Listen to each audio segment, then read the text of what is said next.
And now, MaineWebNews. A motion to extend 3 provisions of the unpopular and often thought unconstitutional Patriot Act failed in the House of Representatives, thanks to a majority of Democrats and the Tea Party Republicans. The majority of Republicans in the House supported it. Now, wasn't that the party that complained for 2 years about how we need to get government out of our lives? Yet they continue to support the Patriot Act, which allows the government to get involved in snooping on almost any aspect of our lives imaginable. It allows for secret searches of our homes, and the government snoopers don't even need to tell us that they did it. The very word secrecy is repugnant in a free and open society. And we are, as a people, inherently and historically opposed to secret societies, to secret oaths, and to secret proceedings. As most of you know, this law was passed shortly after 9/11. It was a perfect example of how we as individuals and Americans have been willing to sacrifice their liberty for so-called security.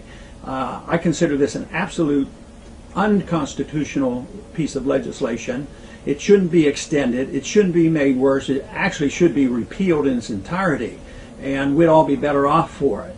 But they're not anxious to have open hearings. They're not anxious to have a new debate. They consider that opening up a can of worms. But it's a can of worms that deserves to be opened because it affects all of us as Americans. And all of us who believe in liberty and believe the rule of law have to be concerned about the Patriot Act. It's a great issue as far as I'm concerned because it can bring together a good group of people, both from the conservatives as well as liberals, because we do believe in this case that individual liberty ought to be protected. Tuesday's vote was one of the most important that Congress will make this year. Yet Tuesday morning I didn't see a word about it in any of our newspapers here in the state. Why the media blackout on this?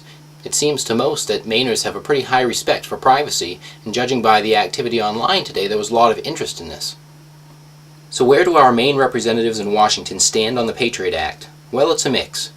District 2 Congressman Mike Michaud voted against the Patriot Act back in 2001, and he voted against H.R. 514 today. District 1 Congresswoman Chellie Pingree joined Michaud and the Tea Party Republicans in blocking the Patriot Act extensions today. Senator Susan Collins supported the Patriot Act back in 2001 and has generally been supportive of its extensions. Today, her office gave this statement to MaineWebNews. Senator Collins is still reviewing numerous proposals to reauthorize the Patriot Act. It's not clear exactly how the Senate will proceed.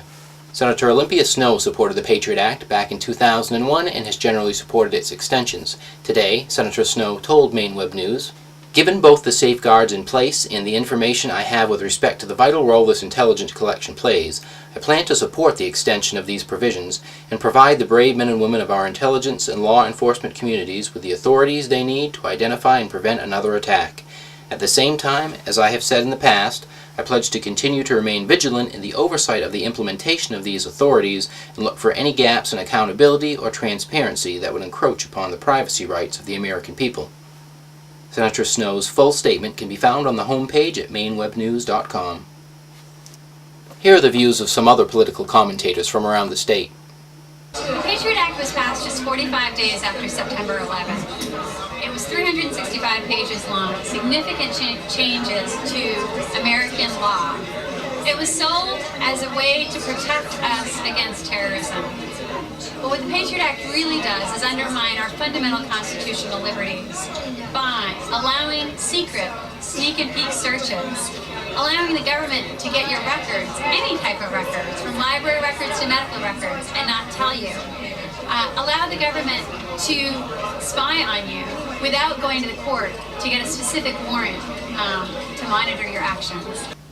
Is the Patriot Act unconstitutional? Absolutely. Absolutely. I am dead set against the Patriot Act.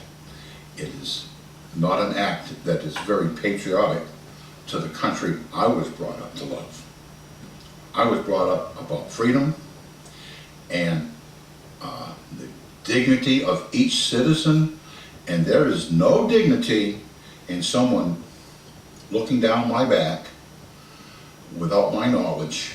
The USA Patriot Act, so-called, folks, should be called the USA Treason Act. It's based on a false premise that 9/11 was done by 19 skinny foreigners with box cutters, when the truth is 9/11 was pulled off high-level globalists working within the United States. The whole Patriot Act and the Department of Fatherland Security and some of these other encroachments on our liberties that we are now facing was put together by a group called the Project for a New American Century. 15 out of 15 of the board members of that outfit are members of the Council on Foreign Relations. The entire Patriot Act is a bogus sham. It's another one of the planks on the road to New World Order. It is absolutely critical that we have the Patriot Act repealed and that those responsible for putting that type of legislation forward in these United States of America be tried for treason. Another vote may come up later on this week to extend the 3 Patriot Act provisions in question. They are the so-called lone wolf provision, which allows for surveillance of people not suspected of being connected to terrorist groups, the any tangible thing provision, which allows authorities to seek court orders for anything deemed related to terrorism, and the roving wiretap provision, which allows the government to tap any phone line, cell phone, or internet account that a suspect uses.